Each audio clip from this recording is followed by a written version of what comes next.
No hubo transición. La adultez fue una ropa que me pusieron como si fuera un presidiario. Nunca dejas de ser niño. Te obligan a dejar de serlo. El asesinato de la infancia se comete en los colegios y los maestros y profesores son los especialistas en cometer ese crimen. Mis padres jamás me mandaron a la escuela. No hice primaria, ni secundaria, ni universidad, pero igual me dañaron severamente al mudarse de un pueblo a la ciudad de Buenos Aires. Compraron un departamento en Barracas y dejamos Montegrande, donde yo había vivido los 13 años más mágicos, misteriosos y esquizofrénicos de mi vida. Me escondieron en el último cuarto, el más pequeño, y para protegerme de ese horror que son las paredes de un edificio, comencé a desarrollar mis tácticas obsesivas. Las sábanas y las frazadas no podían tocar el piso. Los cordones de las zapatillas no debían en modo alguno tocar el piso, y la puerta del ropero debía estar siempre cerrada. Buenos Aires me parecía una ciudad aterradora. Nadie andaba dando vueltas, perdiendo el tiempo, nadie, ni esperando encontrarse con otro, ninguno. Nadie en Buenos Aires espera encontrarse con otro, ni anda perdiendo el tiempo, ni dando vueltas. Nadie estaba en su lugar, sino que se dirigían hacia algún ignoto sitio o regresaban desde allí, por lo tanto, estaban ausentes. La ausencia es el mayor delito que se puede cometer contra la existencia. Mientras estamos ausentes, es que realizamos las mayores vilezas de nuestra vida. Triste, con un dolor que me penetraba como una jeringa y que yo ni siquiera sabía identificar como dolor, acorralado sobre los muros de una vida miserable debido a la traición de una mudanza con la que yo no estaba de acuerdo, abandoné Montegrande, mi pequeño mundo, lleno de recodos y escondites, de aromas a eucaliptos quemados, entre gallineros y galpones, cuevas y azoteas, y me sumergí en el océano de lo anónimo. Me escapé varias veces de mi casa y la policía me trajo de vuelta otras tantas. A los 14 años conocí las celdas y los patrulleros. Con el correr de los años me acostumbré a la ciudad. Es la maldición del mecanismo de adaptación forzosa. Sos capaz de adaptarte a vivir en el cagadero del infierno y te adaptás. Y hasta decís qué lindo es estar acá. Mi madre, para complacerme, me compró un enorme tocadiscos Winco. En ese tocadiscos escuchaba Braxas, el alucinatorio álbum de Santana, que fue la música de fondo de mi andar por aquellos días. Me despertaba todas las mañanas canturreando una frase maravillosa del escritor francés François Mauriac, con la que comenzaba su libro Carne y Cuero. La frase era muy simple. Esta mañana me desperté fresco y animoso. Esa forma de despertar es la mejor que pueda sucederle a un ser en este mundo. Y cuando sucede, es que te encuentras en estado de gracia. Esta mañana me desperté fresco y animoso. ¿Te das cuenta? Tenía una máquina de escribir Remington y durante esos años intenté convertirme en escritor. Escribí 2 novelas. La primera, influida por Crimen y Castigo, de Fedor Dostoyevsky, que era la delicia de los adolescentes torturados. Se llamaba pomposamente Nos Hombre y fue el manual de una forma de escribir que estaba en extinción. La segunda El cazador de la noche, fue un proyecto más ambicioso desde el punto de vista narrativo. La complejidad de la trama la hacía ininteligible. Ambas novelas estaban muy mal escritas y yo lo sabía. Mis cuentos eran un tanto más misteriosos, con poderosas influencias de Lewis Carroll y Franz Kafka. Esa era mi nueva vida, escribir 6 o 7 horas por día y luego guarecerme en mi nuevo paradero, el Bar Quinteto, con K, en la esquina de Uspallata y Montes de Oca, acá, en Buenos Aires, en Barracas. Todavía está ahí, aunque con otro nombre y deshabitado de todo misterio. En aquel entonces yo tenía 16 o 17 años. Ese bar fue un nido de pistoleros y ladrones que vivían a pocos metros en el Yotibenco de Uspallata. Desde muy niño descubrí que el escondite de la sabiduría estaba en los bares y que en las casas donde vivían las personas nunca había más que problemas malolientes que la gente se deleitaba en generar. En buscar las soluciones a esos problemas consiste la maldita vida de la gente. Un día se dan cuenta de que la muerte los está acechando y envejecen sin vergüenza con la velocidad de un relámpago. Mientras holgazaneaba en el bar y trataba de embriagarme, conocí a Gerardito. Era un muchacho más chico que yo, pero más avesado.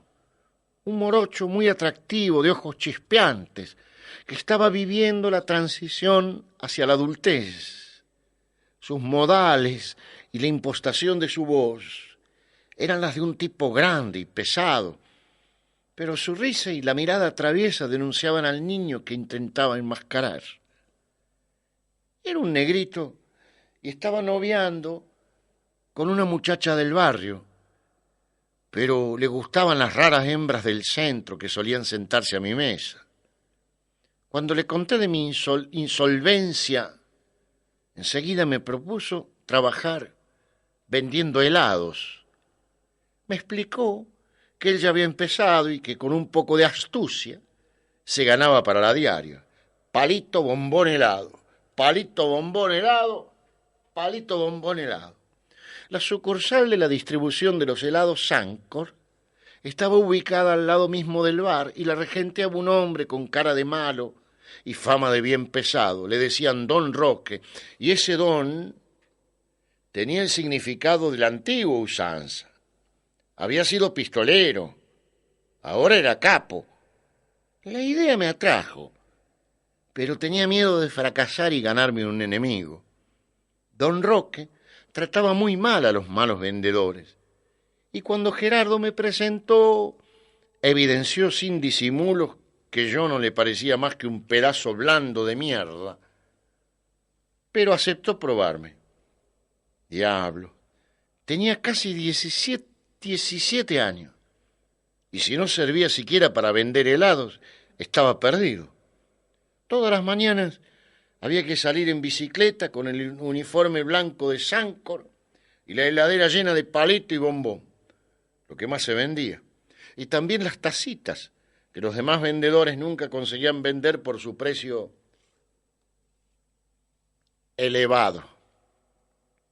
Todas las mañanas, con algo de vergüenza, evitando las calles donde podía ser reconocido por algún vecino, cargaba la heladera en la bicicleta, me ponía la chaqueta blanca y la gorra, atravesaba Barraca y me iba hasta la boca, palito, bombón, helado, palito, bombón, helado, palito, bombón, helado. La calle Caminito y el Museo Quinquela Martínez eran visitados por centenares de turistas y escolares en excursión. Era un punto de venta excelente, pero ningún otro vendedor se había atrevido a elegirlo. Los vendedores de Noel, que iban con carritos lujosos y mucha mercadería, pero con precios menos competitivos que los nuestros, tenían la exclusividad de la zona, ya que habían arreglado un porcentaje con la pequeña mafia que manejaba los negocios de la calle Caminito. Tuve mucha suerte.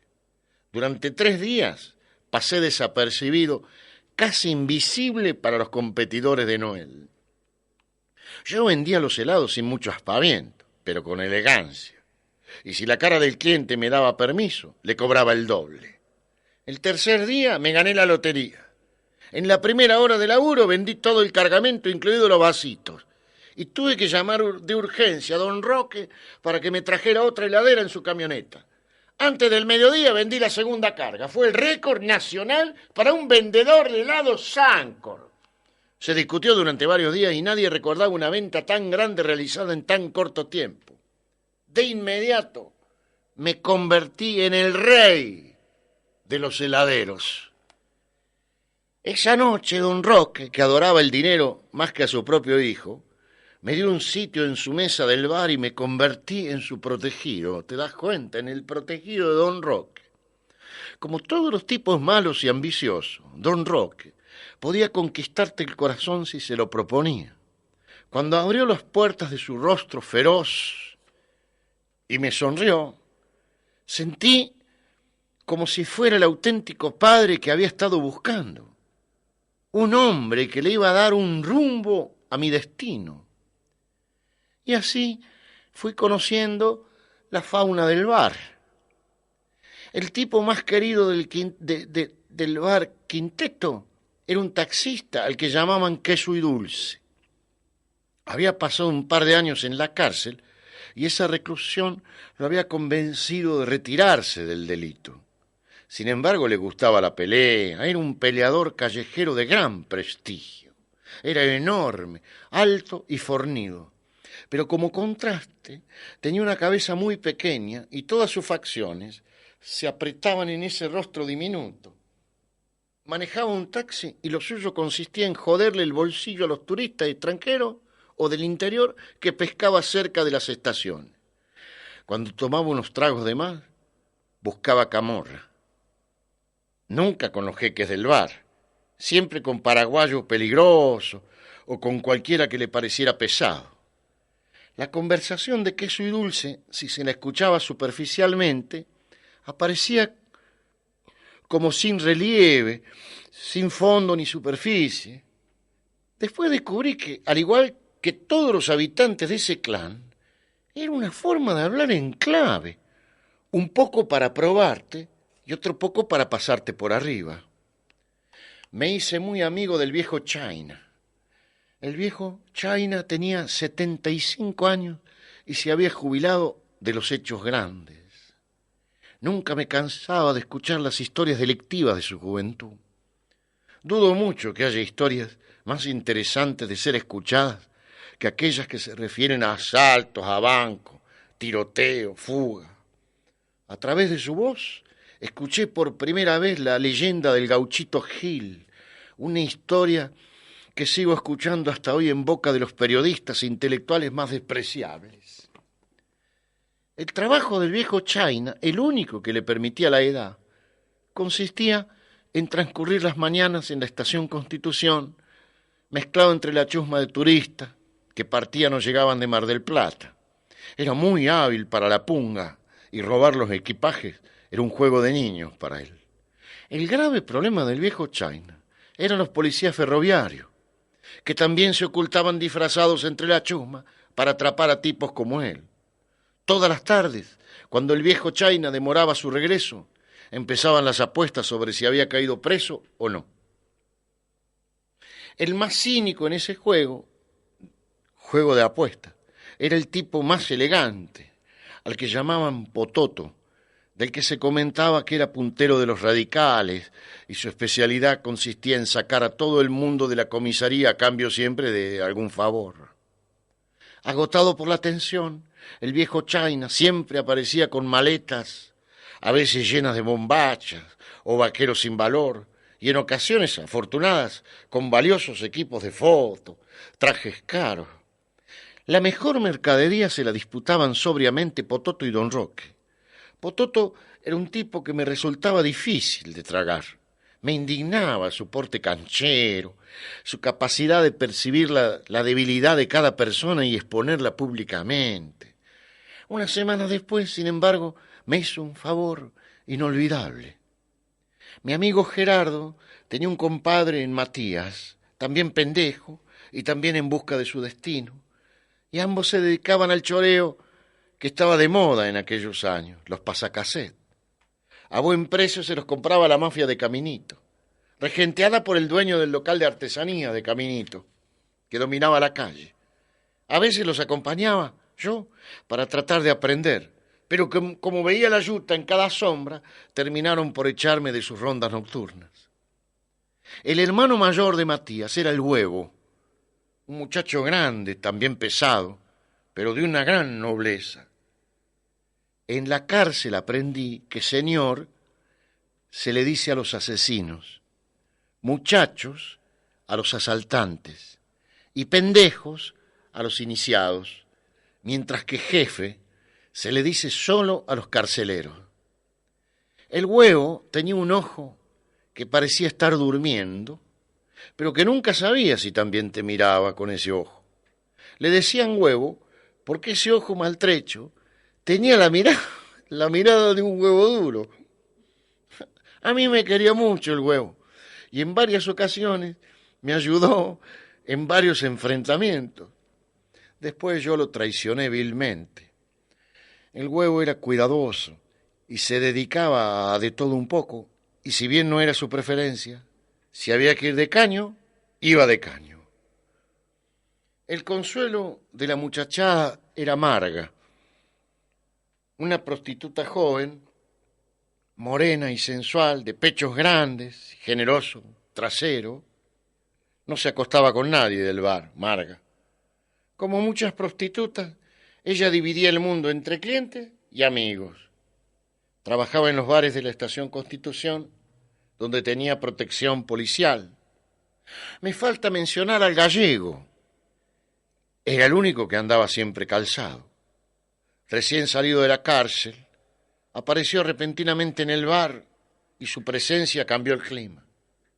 Jamás me prestó atención y los muchachos me aconsejaron que ni siquiera lo mirara a la cara al Gallego. Era un ojo de hielo, como llaman en la cárcel a los asesinos despiadados. Así. Uno de esos tipos que te matan por nada. Por suerte no iba seguido, pero cuando se instalaba, todo el bar giraba alrededor de su presencia. Hasta don Roque era amable con él. Y siempre intuí que también le tenía miedo al Gallego. Una tarde tremenda, fui testigo de la humillación de mi amigo Gerardo. El pibe se sentó en la mesa de los grandes e hizo seguramente algún comercio torpe. El Gallego, sin decir palabra, le cruzó el rostro con un fuerte revés. Llorando por la humillación, Gerardo se fue del bar y desapareció durante algunos días. Pero recuerdo mis días como heladero y me da compasión ese tipo que yo era. Con tal de sentirme alguien ante los ojos del bar, me bastaba con vender helados. Después del éxito inicial, en los siguientes días comenzaron los problemas en la boca. Primero fue el vendedor de Noel, un grandote con cara de bulldog, que me patoteó con la amenaza simple de cagarme a trompada si me aparecía otra vez por la boca. Estremecido de miedo, regresé al bar y conté mi desgracia. Por fortuna, don Roque no esperaba de mí que yo enfrentara al enemigo. Al otro día, en la camioneta, me acompañaron el hijo de don Roque, el Huevo y Gerardito. Al bulldog de Noel lo reventaron a trompada, lo amenazaron de muerte y le exigieron que abandonara la zona de la boca forever. El gordo desapareció, pero el apriete no me devolvió la gallina de los huevos de oro. La mafia se cobró venganza. Estaba vendiendo con Gerardo una primaveral mañana cuando la policía vino por nosotros. En la comisaría nos pegaron unas cuantas cachetadas y si bien Pototo nos sacó enseguida, logrando que no mancharan más mis antecedentes, yo perdí el gusto por la boca. Así que me vi obligado a abandonar mi centro comercial preferido y salir a explorar nuevos territorios. Primero emboqué la salida del colegio en Las Catalinas. Y como Las Catalinas es un edificio que está frente al Parque Lezama, un edificio grande, un enorme palomar, frente al Parque Lezaman, ya casi entrando a la Boca. Primero emboqué la salida del colegio en Las Catalinas y como no alcanzaba para hacer la diaria, atravesaba la ciudad a gran velocidad hasta llegar a otra escuela, en la calle Entre Ríos, casi San Juan. Había más competencia, pero yo tenía muchos trucos para ganarle a mis competidores. Sorteaba helados gratis. Y al principio de mi campaña, varios niños se llevaron gratis un helado junto a la compra de otro. Después comencé a trampear los números y nadie sacaba un premio. Los niños se racimaban alrededor de mi bici y cada tanto me veía obligado a sacar un número premiado y regalar 2 o 3 helados. Conseguía buenas ventas, pero mis ganancias disminuyeron y el recorrido diario me agotaba. Realizaba aquel esfuerzo solamente para mantener mi prestigio en el bar. Don Roque empeoró más mi destino, haciéndome sentir como un hombre muy afortunado ante la oportunidad que iba a ofrecerme una noche. Después del tercer whisky, me pidió que trabajara los domingos. Esta vez, manejando un pesado bicicarro para vender postres helados a la familia del barrio Las Catalinas. Aclaró que me hacía el ofrecimiento exclusivamente a mí y que ningún otro heladero iba a competir conmigo. Si lograba hacer clientela, el porcentaje que lograría con esas ventas duplicaría mis ganancias actuales. Esa noche regresé a mi casa agobiado por la propuesta de don Roque. Otra vez la vida me acorralaba con las obligaciones. Detestaba trabajar tanto como estudiar. El estudio degenera las propias ideas y el trabajo es pura esclavitud. Pero negarme significaba perder la simpatía de don Roque, abandonar el bar y quedar otra vez expuesto a la nada. Siempre tuve pánico al anonimato. Esa era la nada para mí, andar sin rumbo entre nadie.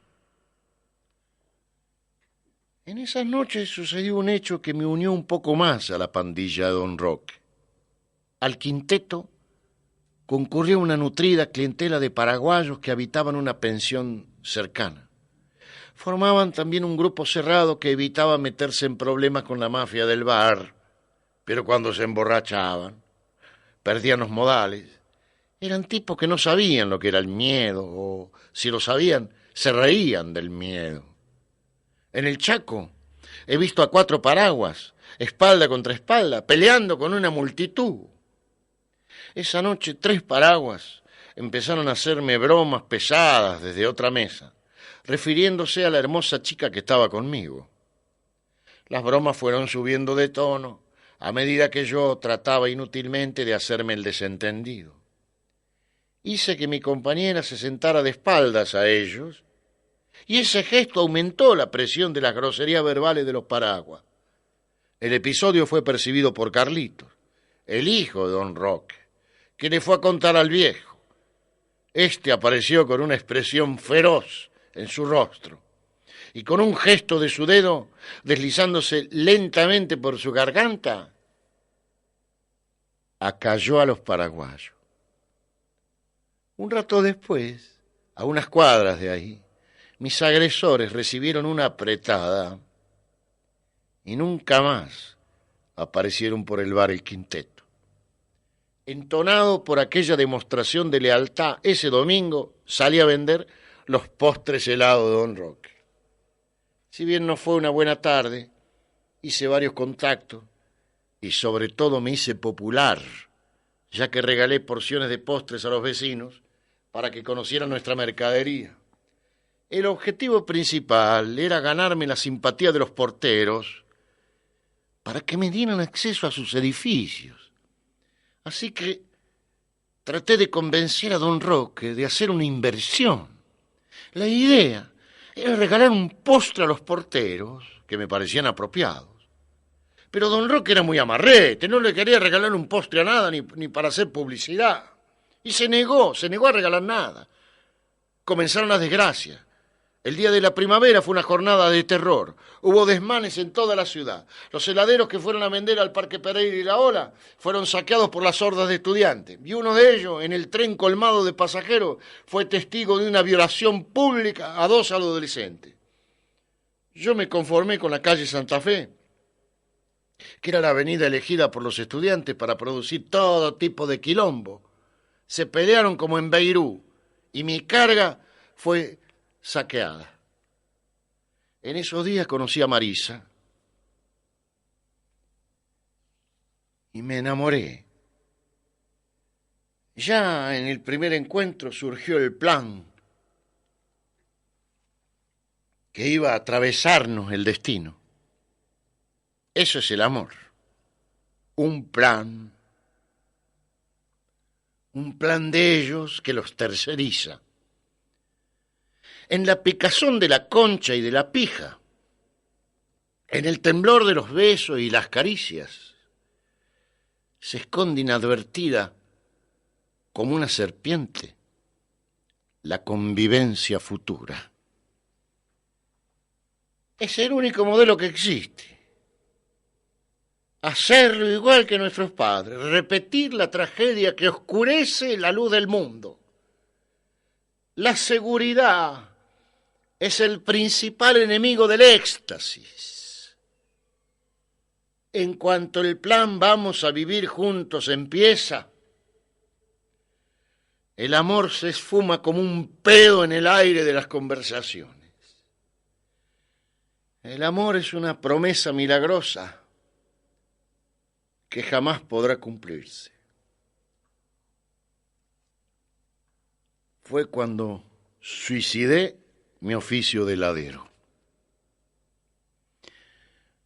Uno de los porteros de las Catalinas era un borracho sexópata que me invitaba a su cueva en el sótano del edificio para hablar de mina y tomar unos tragos. En aquella época yo era capaz de sostener una charla con el tipo más idiota del mundo y hasta demostrar interés. A este portero le gustaban las púberes, de 12 o 13 años no más. Y yo, con tal de recorrer el edificio ofreciendo mis postres, le daba manija a su fantasía.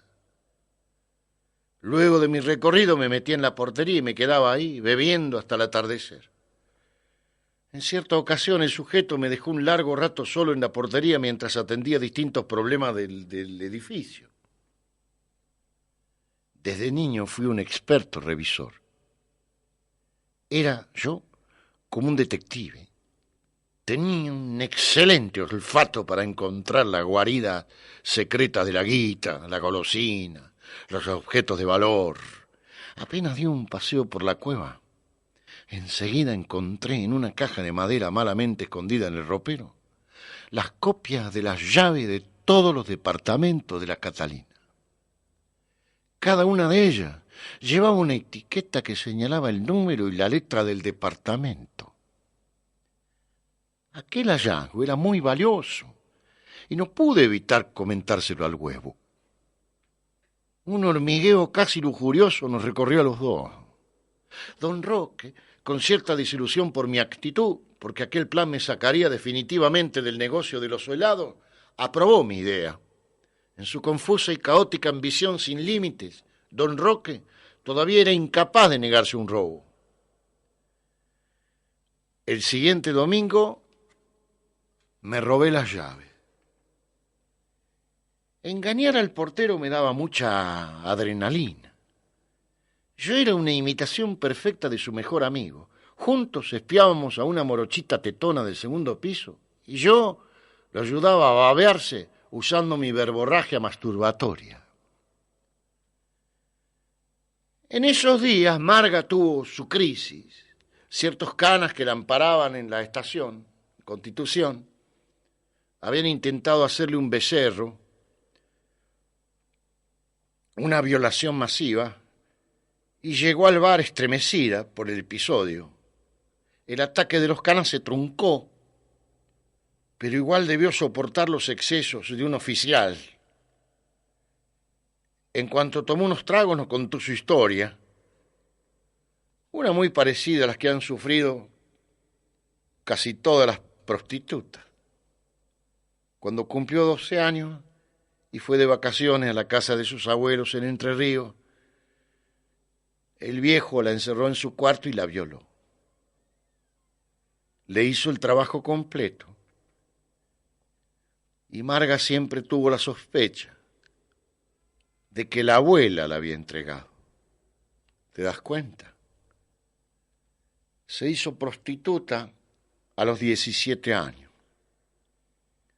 Esa noche nos emborrachamos con ella tratando de darle consuelo, haciéndole creer durante unas horas que nosotros éramos su familia. Entretanto, el bar Quinteto explotó como una bomba. Queso y Dulce, siempre camorreando, le estampó un grosero piropo a una hermosa rubia que viajaba en un Falcon acompañada por 2 ofiches de civil. El auto frenó en el medio de la avenida Montes de Oca, se bajaron los 2 Federicos, pistola en mano, le dieron la voz de alto. Queso y Dulce hizo honor a su sobrenombre, avanzó hacia ellos, le cacheteó la pistola a los canas, los escupió y se fue ovacionado por todo el bar. Los ofiches se fueron, pero la cana nunca perdona. Queso y Dulce anduvo escapando por los techos del Yotibenco durante varias semanas y el bar Quinteto se convirtió en una comisaría. El atraco que se cometió en el edificio de las Catalinas en varios departamentos salió en un rincón chiquito pero notable de los diarios. Viví esos días aterrorizado. Afortunadamente en las Catalinas nadie sabía mi nombre. Me fui a vivir al departamento que Marisa alquiló en Barrancas de Belgrano, en Soldado de la Independencia y Federico Lacroce. Y ahí fue donde me mandé una de las mayores canalladas de mi vida.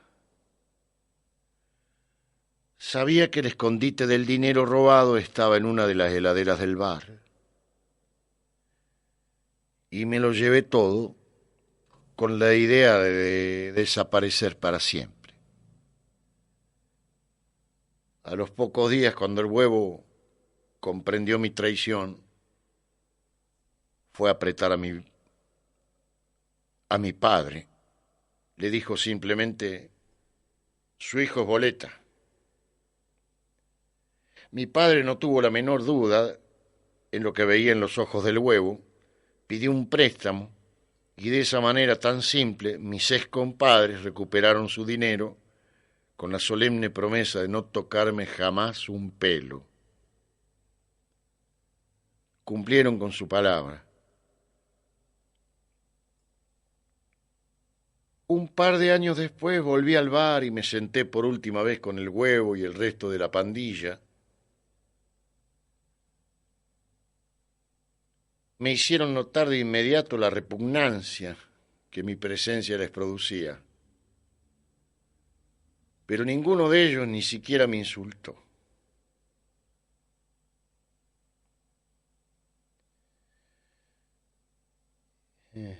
Transcurrieron casi 20 años.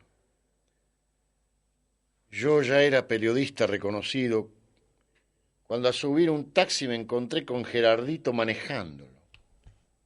Estaba obeso, pelado, pero conservaba sus ojos chispeantes de niño travieso.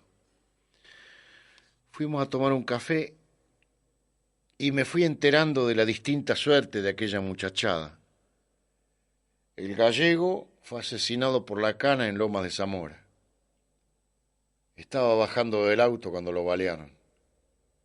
Ni siquiera atinó a manotear su arma. El viejo China murió en un asilo.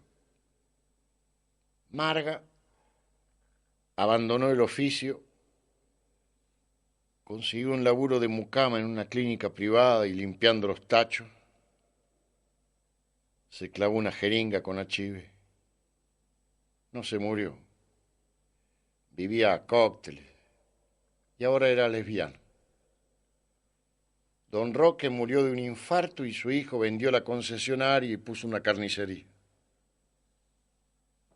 El huevo estaba terminando unas largas vacaciones en Devoto.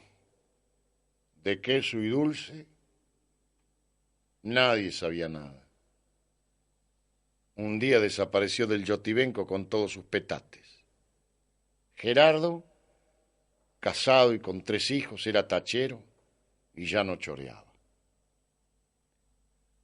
Nos despedimos y me quedé rumiando mi tristeza.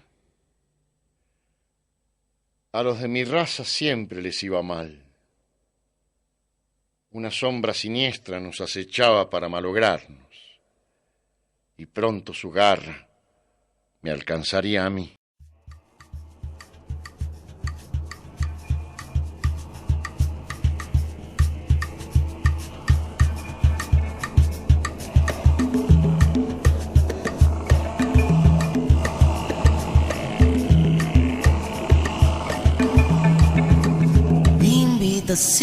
Al vacío, fotógrafos del abismo, una flor sobre el chiquero, se agarran de mi flash, togan mi terciopelo, me